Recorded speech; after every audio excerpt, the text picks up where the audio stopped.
दोस्तों, क्या आपने कभी टकीला बनते देखा है? और टकीला किस जगह बनाई जाती है आपको पता है? और टकीला फैक्ट्री में कैसे बनते हैं? टकीला बनाने की शुरुआत है टकीला टाउन में होती है। टकीला को अपना नाम इसी टाउन से मिला है जहां पर सदियों पहले एक ज्वालामुखी फूटा था। इसके अलावा इसे पूरी जमीन को वोल्केनिक रेड सॉइल में बदल दिया था, जिससे ये बहुत ही ज्यादा उपजाऊ हो गई। टकीला बनाने के लिए एगेव प्लांट का इस्तेमाल किया जाता है। यूं तो दुनिया में एगेव की 200 से भी ज्यादा पौधे हैं, लेकिन टकीला बनाने के लिए खास तौर पर सिर्फ वेबर ब्लू एगेव या एगेव अजुल नाम से पॉपुलर इस प्लांट का इस्तेमाल किया जाता है। इस प्लांट को उगाने के बाद 3 से 5 साल का आपको इंतजार करना पड़ता है, जिसके बाद इसके पत्तों को थोड़ा बहुत ट्रिम कर दिया जाता है ताकि सिर्फ इसकी कोर यह पीना ही पड़े हो। 7 साल के अंदर एक एगेव प्लांट को पूरी तरह से मैच्योर हो जाता है, जिसके बाद इन पीनास को इनके पत्तों से अलग कर दिया जाता है। आज भी ये पूरा काम खुद हाथों से ही किया जाता है।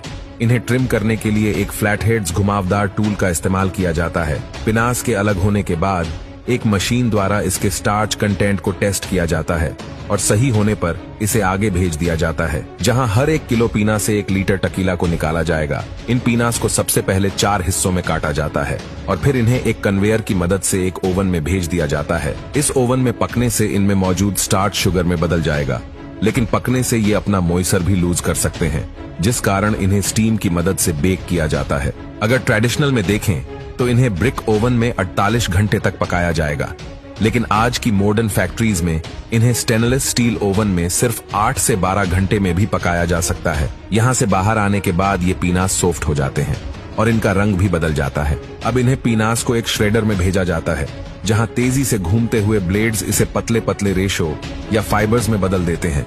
इसके बाद एक कम मिलेंगे एरिया की तरफ भेज दिया जाता है। मिलेंगे एरिया में एक बड़ा सा स्टोन रोलर इनके ऊपर चलता रहता है और फाइबर्स में से जूस निकलना शुरू हो जाता है।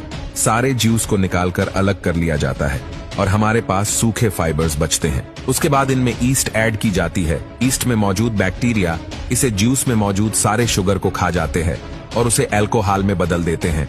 फर्मेंटेशन पूरी होने के बाद इस मिक्स में 5% अल्कोहल होता है। अब बारी आती है डेस्टिनेशन प्रोसेस की। पहले डेस्टिनेशन में आपको 20% अल्कोहल मिक्स मिलता है, जिसे ऑर्डिनरियो कहते हैं। फिर दूसरे डेस्टिनेशन साइकिल में जब ये मिक्स से गुजरता है तो इसमें अल्कोहल कॉन्टैक्ट 55 से 70% के बीच पहुंच जाता है।